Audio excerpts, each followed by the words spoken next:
சிரிப்பையும் சந்தோஷத்தை உலகம் பார்த்திருக்குது. நான் போன கண்ணீரின் பாதையை பார்த்தது கிடையாது. ஆனா உடைச்சு உடைச்சு உடைச்சு உடைச்சு உடைச்சு உருவாக்குறது மாத்திரம் இல்ல, அந்த உடைக்கிற நோக்கம் என்ன தெரியுமா? இன்னொருத்தர் உடைக்க போடும்போது அவங்களுடைய ஃபீலிங்ஸ், அவங்களுடைய ஹர்ட்ஸை புரிஞ்சுக்கிட்டு கண்ணீரை துடைப்பான்னு சொல்லி ஈஸியா பிரசங்கம் பண்ணலாம். பிரசங்கம் பண்றதா கண்ணீரே பார்த்தது இல்லைன்னா நான் பண்ற பிரசங்கம் அந்த அளவுக்கு எஃபெக்டிவா இருக்காதுங்க. எனக்கு தலைவலி வந்து ஒரு நாள் ஃபர்ஸ்ட் டைம் எனக்கு ஒரு சர்ஜரி நடந்தது. அழுதேன் ஹாஸ்பிட்டல். ஆண்டவர் ஏன் எனக்கு சர்ஜரி? பலருக்கு வியாதியை ஜெபிக்கத்தான் அனுப்பிச்சிருக்கிறீங்க.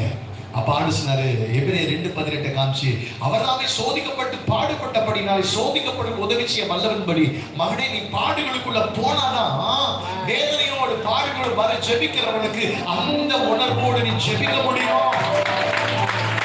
தலைவலி வந்தாலும் ஐயோ தலைவலிக்காக ஜெபிக்க வராது. தலைவலிக்காக இயேசுவின் நாமத்தில் தலைவலியே போ ஜெபம் பண்ணிடுங்க.